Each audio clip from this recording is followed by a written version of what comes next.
Hello everyone, and welcome to Big Blue News. I'm your host Sasha. Let's get right into the news. The town election is complete. Voter turnout was 16.6%, which is very low for an election. We turn to the results.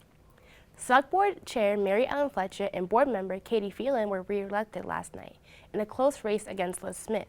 Per the unofficial results, Fletcher received a total votes of 1,209 votes, and Phelan received 1,324 votes. It was a challenging time because of all the negativity that was thrown out there, Fletcher told Patch last night. With negativity, you get a lot of positivity. It was enjoyable to hear the positive things that people had to say and hear that they were very happy with my leadership on board. And with Katie, it was a great night. This campaign was run by an incredible all-mom team, Phelan said. Women who not only work full-time jobs but also carved out countless late nights, early mornings, and weekends to help a fellow mom pursue a vision for our beautiful seaside town. Even though the election is over, the tension is still running among the Select Board members.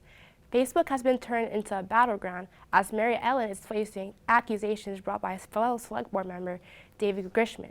As of now, we cannot confirm if any of these allegations are true, but one thing we can say is that the tension between members is at a boiling point. In the town meeting portion of the election, 6 teachers were elected into these positions through 6 different precincts. We congratulate the following teachers for their elections: Rebecca Buckland, Cindy Donnelly, Beth Carras, Joe Dulett, Kevin Rogers, and Susan Carpenter. In the school committee portion of the election, the candidates were Miguel Contreras and Amy O'Connor, with Mr. Michael taking the majority with 1,070 votes, and Amy O'Connor was running up with 222 votes. And now we'd like to welcome Mr. Contreras to the set, speaking with Adrian Laporte. Alrighty. Hello, everybody. Here we have Miguel Contreras. Congratulations on your election. Thank you. Going to jump into some questions. So our first question, what is your connection to the town of Swampscott and kind of the public schools on a greater level? Yep. So my connection to the town is that I moved here during the pandemic, so during 2020. I was looking to kind of start our family with my husband, and so we looked at the school systems. Everything looked like it provided a great competitive edge in other districts. So we have our son now that is in the middle school, coming here to the high school next year. So that is kind of the connection and my participation, but also being the PTO president at the middle school as well. So 2020, that must have been a pretty hectic year for the school system. Yes.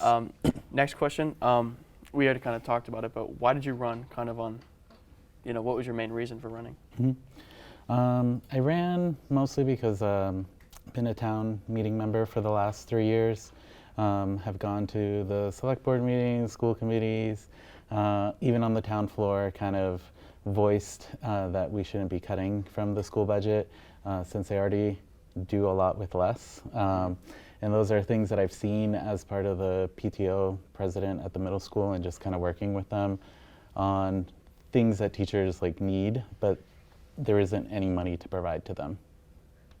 What do you think are the most important issues? I would say right now it's definitely the budget. It's the only thing that a lot of people are talking about.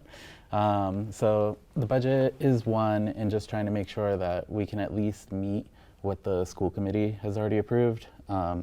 Since you have 5 people on the committee that are constantly working with the schools, they're all fiduciary people to make sure that we are not spending a lot and staying within our means.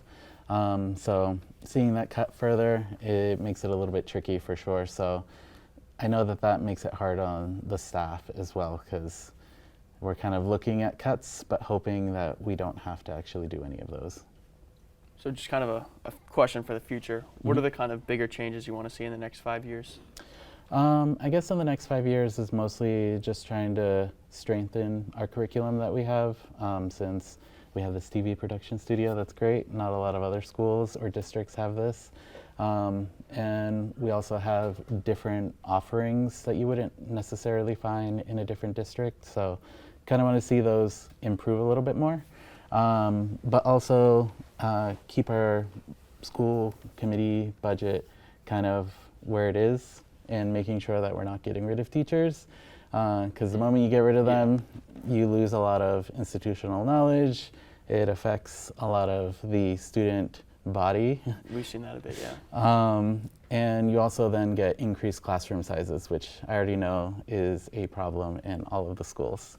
So just kind of want to keep the budget as it is, so we keep teachers, just because if we try to hire another teacher, it isn't like the old days where you would get 100 applications for a teacher position. Now you probably only get like 3 or 4.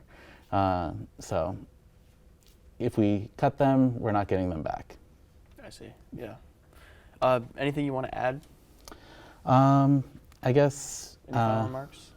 just that I definitely look forward to kind of being on the committee. I know we're in the middle of contract negotiations, so definitely being thrown a little bit in the deep end, but definitely open to communication and trying to see what we can do.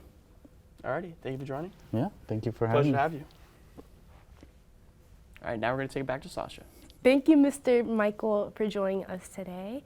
We would like to congratulate you again. In the election of town moderator, Michael McClellan was the only candidate, taking the majority with 1,281 votes. He has run and won this position 10 times. Throughout his 10 years of running for town moderator, he has been contested only once in 2021. This next story about the band trip to Disney earlier this year was produced by Gabby Manadine and Kaisha Williams. The Swampscott High School Band and Chorus recently took a trip to Disney. Jim Pierce, chorus director, explains the purpose of going to Disney. Kind of twofold.